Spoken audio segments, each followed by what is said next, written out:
were in Lagos. They were saying, "Edin power," that is, we are hungry. And that's what people are saying all over the country. And you have a livestock, Ministry of Livestock Economy. You've been talking about agriculture. Now, how are you going to address one, the issue of clashes between farmers and herders, and how to put food on the table so that Nigerians will not be, engaging in stampede for free food for palliatives? Well, thank you very much. It is very sad to look back and very promising to look at what we are doing now.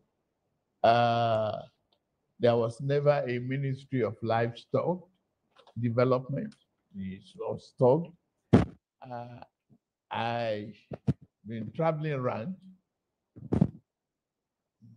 the globe to campaign and sell Nigeria. Hopefully, all of you will help lift this country from this moment on.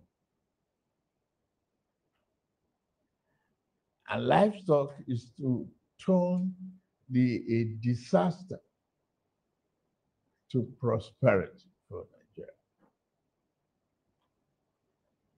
We have what it takes. We have the arable land, we have animal stock, we have the opportunity. We just have to remove the conflicting element and commercialize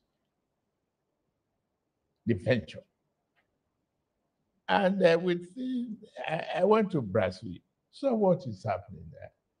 Within 2 days, I got a pledge of $2.5 billion.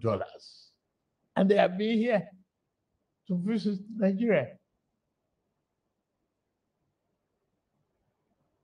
to turn what we seen as tragedy to opportunity and prosperity. I've been warned not to grade myself. I won't. But that is a promise for this country. And that's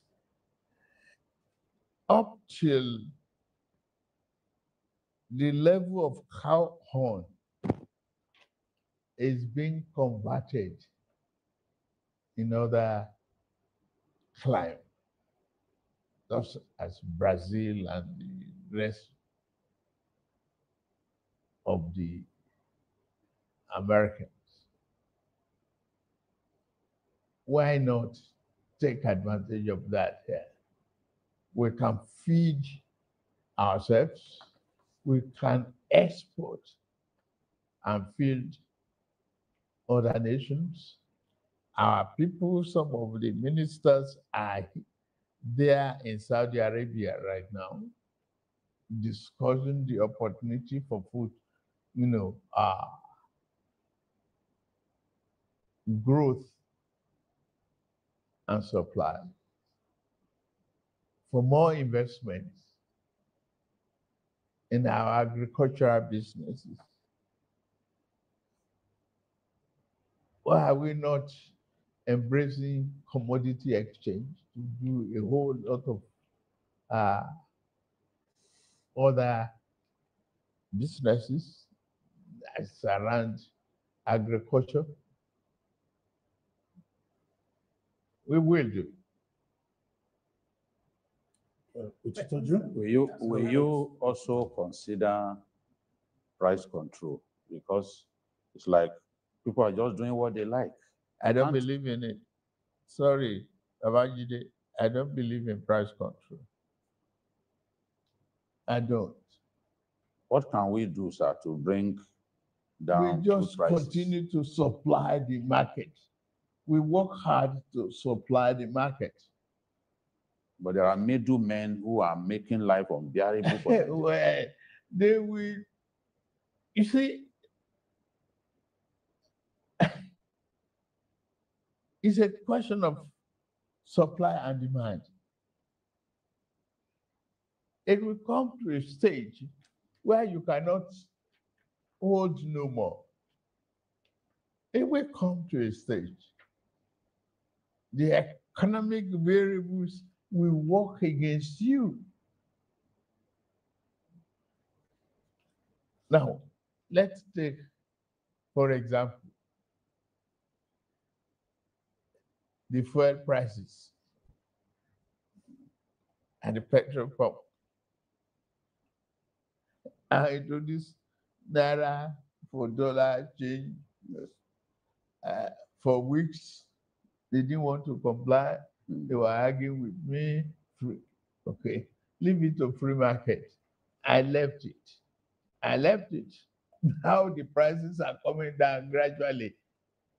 Yes. Okay. The market is being saturated. No monopoly, no oligopoly. You have a free market economy flowing. And people are learning management. My friend used to have about,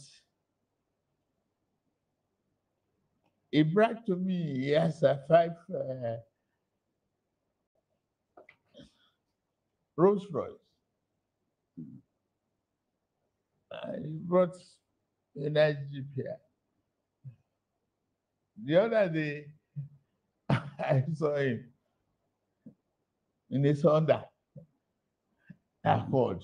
Oh, he said, why? He said, that's where you put me. I said, I didn't put you there. He said, that is the cost of fuel prices. He could no longer maintain 5 limo type of vehicles.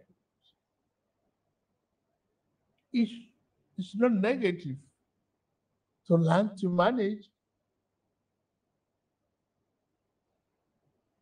You learn to control your electricity bill, switch off the light. Let's learn to manage. Is Nigeria looking to export food commodities to Saudi or other countries? Oh, sure. Why not take advantage of the export and good commodity prices? But people would say that we're not producing enough for our own consumption. We yes, we pay attention to that, yes. But I say we will give more incentive to the farmers, low interest rate, borrowing, mechanized farming. It's not done to go back to my grandfather's method of farming. It's not possible any longer. Let's make it manageable and sexier to stay on the tractor and harvest corn and export commodities. I think it's better for us in Nigeria.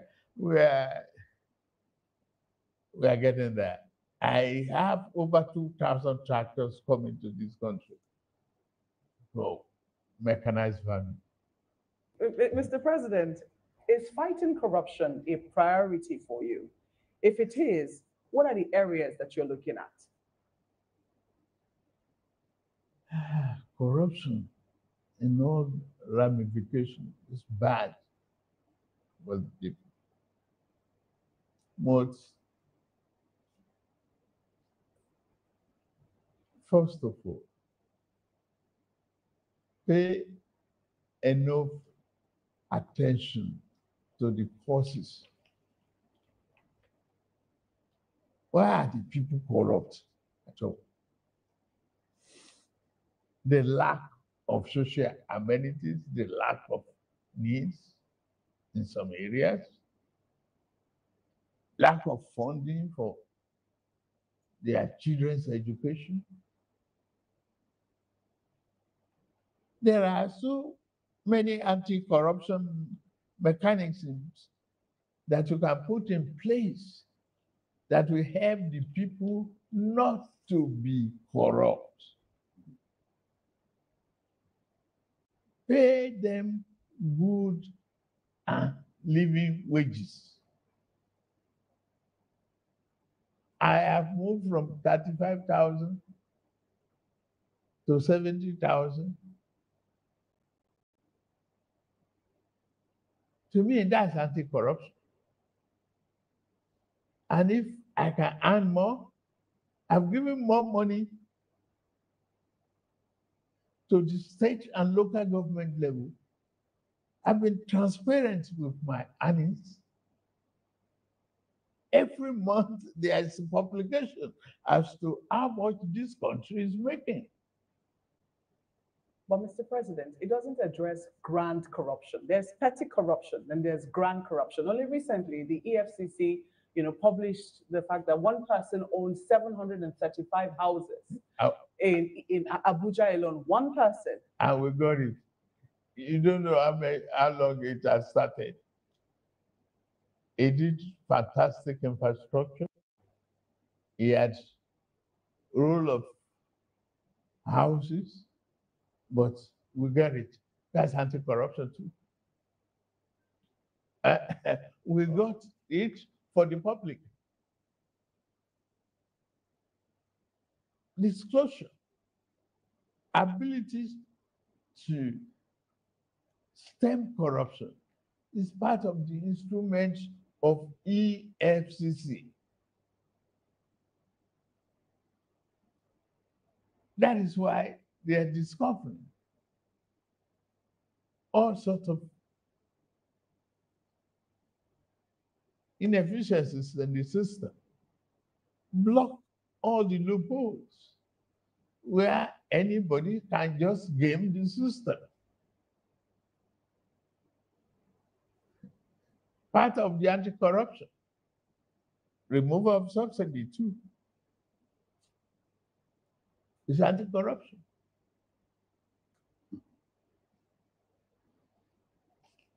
It is very, very difficult to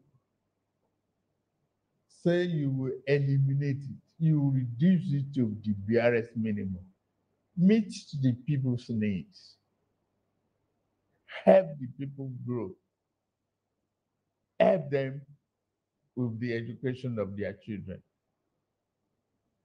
Our student loan is part of anti-corruption.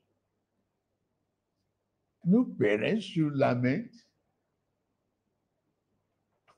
how to encourage their children in university education. Today it's working for larger populations.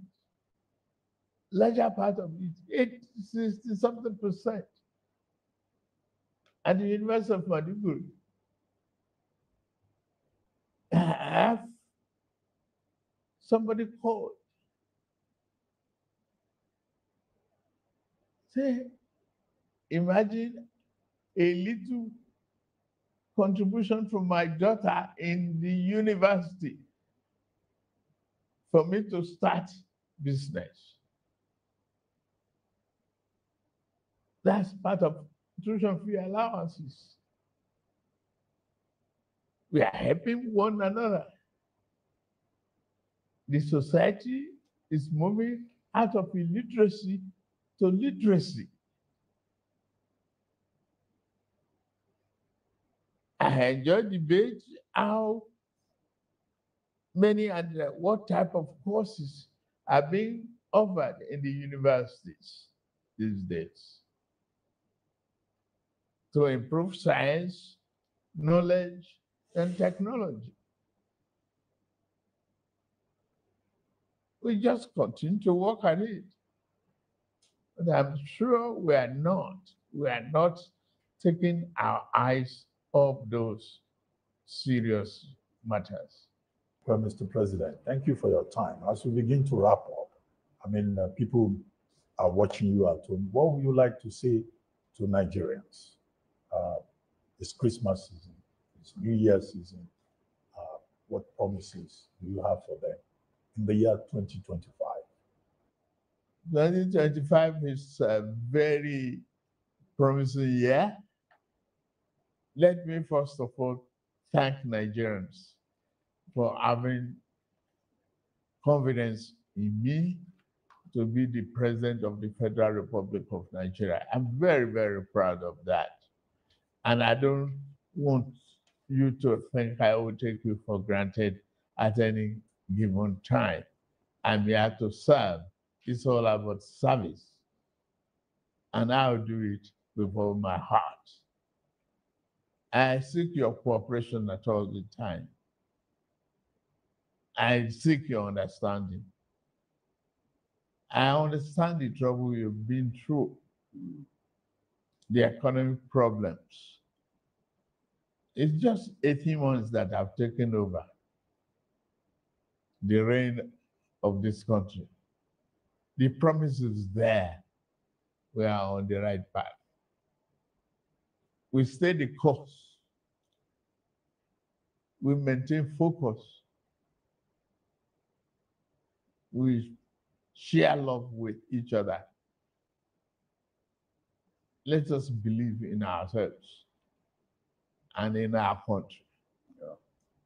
Tomorrow will bring a glorious dawn. Thank you very much. On that note, we come to the end of this presidential media chat with President Bola Ahmed Tinubu. Thank you very much, Maokwe Ogun Yusuf of Channels Television. Thank you, Nnamdi Odiku of Nigerian Television Authority. Thank you, Umar Farouk from Voice of America, VOA. Thank you very much. Azu Ishekwene from Leadership Newspaper. Thank you, Ruth Ulurumbi from Bloomberg News. And thank you, Babajide Kolade Utitoju from TV Continental TVC. I've been your moderator. My name is Ruben Abati. Bye for now, and thank you very much for watching. Thank you, Mr. President.